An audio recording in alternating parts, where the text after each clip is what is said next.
గాజాలో యుద్ధం ఇప్పట్లో ఆగేలా కనిపించడం లేదు. హమాస్ హెజ్బుల్లాలపై ఐడిఎఫ్ విరుచుకుపడుతుంది. గాజాలోని షాతీ శరణార్థి శిబిరంలోని పాఠశాలపై ఇజ్రాయెల్ జరిపిన దాడిలో 10 మంది పాలస్తీనియన్లు మరణించగా మరో 20 మంది గాయపడ్డారు.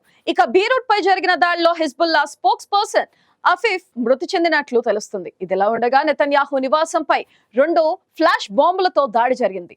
దాడి జరిగిన సమయంలో అక్కడెవరూ లేకపోవడంతో ప్రమాదం తప్పింది.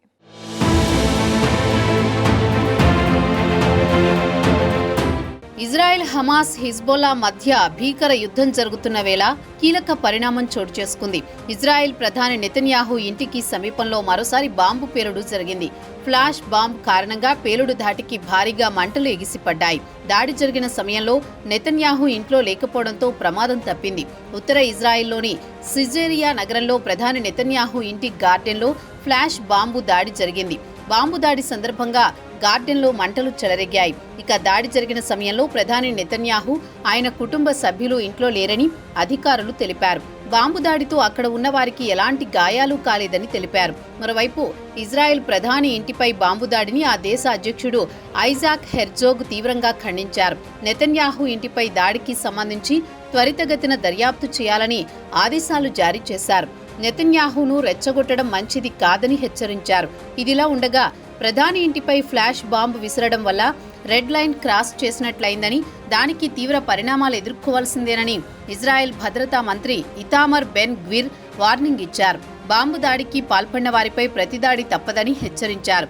ఈ ఘటనకు సంబంధించి 3 అనుమానితులను అరెస్ట్ చేశామని, షిన్ బెట్తో కలిసి నిందితులను విచారిస్తున్నట్లు పోలీసులు తెలిపారు.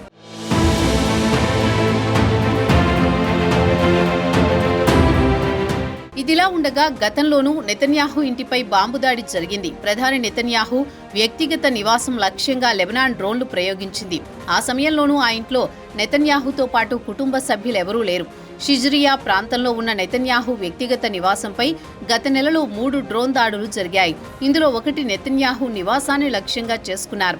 అయితే మిగిలిన 2 డ్రోన్లను గాల్లోనే పేల్చేశారు. ప్రధాని నెతన్యాహు వ్యక్తిగత నివాసం మీదకు డ్రోన్ ప్రయోగం జరగడం భద్రతా వైఫల్యంగా భావిస్తున్నట్లు ఇజ్రాయెల్ సెక్యూరిటీ సర్వీసెస్ తెలిపింది.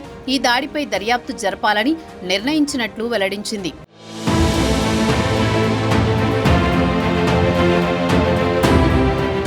ఇదిలా ఉండగా యుద్ధం వేళ హిజ్బుల్లాకు మరో గట్టి ఎదురుదెబ్బ తగిలింది.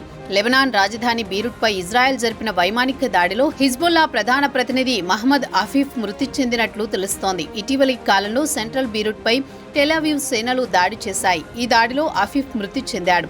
అనేక సంవత్సరాలుగా మహ్మద్ అఫీఫ్ హిజ్బుల్లా మీడియా వ్యవహారాల బాధ్యతలు నిర్వహిస్తున్నాడు.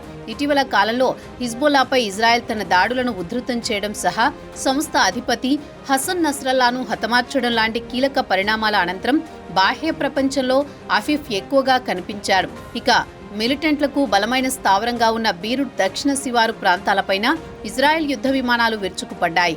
లెబనాన్ అధికారులు అమెరికా మధ్యవర్తిత్వంతో కాల్పుల విరమణ ప్రతిపాదనను పరిశీలిస్తున్న వేళ ఈ దాడులు చోటు చేసుకున్నాయి.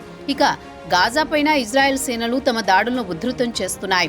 గాజా నగరంలోని షాతీ శరణార్థి శిబిరంలోని పాఠశాలపై ఇజ్రాయెల్ జరిపిన దాడిలో 10 మంది పాలస్తీనియన్లు మరణించారు. మరో 20 మంది గాయపడ్డారు.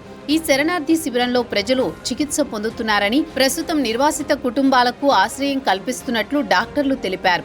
ఐక్యరాజ్య సమితి ఆధ్వర్యంలో నడిచే అబూ అస్సీ పాఠశాలలో ఇప్పటికీ శిథిలాల కింద ప్రజలు చిక్కుకుపోయి ఉండవచ్చని, ప్రస్తుతం అక్కడ కూడా సహాయక చర్యలు కొనసాగుతున్నాయని గాజా ఆరోగ్య శాఖ అధికారులు వెల్లడించారు.